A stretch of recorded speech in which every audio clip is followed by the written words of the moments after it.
ஓம் சக்தி. ஓம் ஆதிபராசக்தி.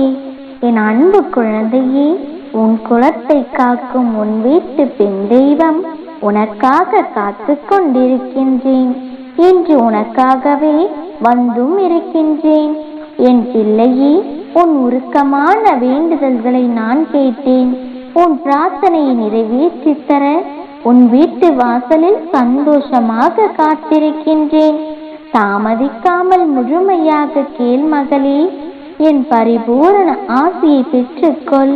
நான் ஒரு முறை பக்தர்களின் வீட்டில் காலடி எடுத்து வைத்து விட்டால் அங்கு அன்னத்திற்கு குறை இருக்காது, செல்வத்திற்கு பஞ்சம் இருக்காது, அமைதியும் நிம்மதியும் வாழ்வில் பூத்து குலுங்கும்.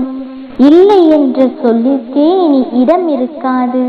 அப்படித்தான் மகளே, இன்று உன் வீட்டிற்கு உன்னை பார்க்க வந்துள்ளேன். கூடிய விரைவில் உன்னை நான் உயர்ந்த இடத்திற்கு அழைத்து செல்வேன். உன் வாழ்வில் சோதனையை கொடுத்து சோதிப்பேனே தவிர என்றும் வேதனையில் வீழ்த்த மாட்டேன். கடைசி நிமிடத்தில் கூட ஒரு அதிசயத்தை செய்வேன். ஆனந்தத்திற்காக காத்து கொண்டிரு என் பிள்ளையே. கண்டிப்பாக கிடைக்கும். என் அம்மா, சோதனையும் நீங்கள் தான் தருகிறீர்கள், அதற்கான ஆறுதல்களையும் நீங்களே தருகிறீர்கள். இது நியாயமா என்று கேட்கிறாய். ஆறுதல் என்பது உன் காயத்திற்கு தற்காலிக தீர்வு. ஞானம் என்பது உன் காயத்திற்கு நிரந்தர தீர்வு. நான் உனக்கு ஞானத்தை தர விரும்புகிறேன். சோதனைகள் மூலம் அனுபவம் பிறக்கும். அனுபவத்தின் வழியே ஞானம் பிறக்கும். ஞானம் பிறந்தால் நிரந்தர மகிழ்ச்சி கிடைக்கும். அதற்காகவே தான் செல்லமே உனக்கான சோதனைகள். நீ நிரந்தர சந்தோஷத்தை பெற்று மகிழ்ச்சியாக வாழ வேண்டும் என்பதே உன் அம்மாவின் எதிர்பார்ப்பு. அதற்காக இத்தனை காயங்களா அம்மா, எத்தனை ரணங்களை தாங்குவது என்று கேட்கிறாய். என் தங்கமே, காலத்திற்கு பேசும் சக்தி கிடையாது. ஆனால் காலம் அனைத்திற்கும் பதில் சொல்லும். இந்த காயங்களுக்கும் உனக்கு ஏற்பட்ட பல இழப்புகளுக்கும் இந்த காலம் நிச்சயமாக பதில் சொல்லும். அப்போது நீ செய்வதெல்லாம் கடந்து போனதையே நினைத்து உன் நிகழ்காலத்தை கெடுத்து கொள்ளாமல் நிகழ்காலம் சிறப்பாக அமைவதற்கான எண்ணங்களை செயல்படுத்து.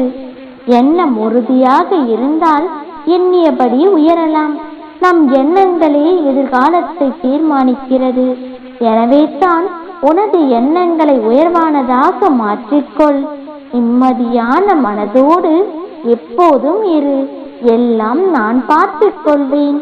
உனக்கான கால நேரங்கள் வந்து கொண்டிருக்கின்றது என்று பலமுறை உனக்கு அறிவுறுத்திருக்கின்றேன் அல்லவா? இப்பொழுதும் கோருகிறேன். இனி உன் வாழ்வில் எந்த தடங்கல்களும் இன்றி அனைத்து காரியங்களும் இனிதே நடக்கும். என்னையே நம்பிய என் பக்தர்களை நான் எப்பொழுதும் கைவிட மாட்டேன். நிச்சயம் காத்தருளுவேன். இப்பொழுது நீ என்னை அழைத்ததால் நான் உன்னை பார்க்க வந்துள்ளேன். என்றும் உனக்கு துணையாக உன் தாய் இருப்பேன் என்று நம்பிக்கையோடு காத்திரு. நிச்சயம் நல்லது நடக்கும். என்றும் உனக்கு துணை இருப்பேன் என் பிள்ளையே.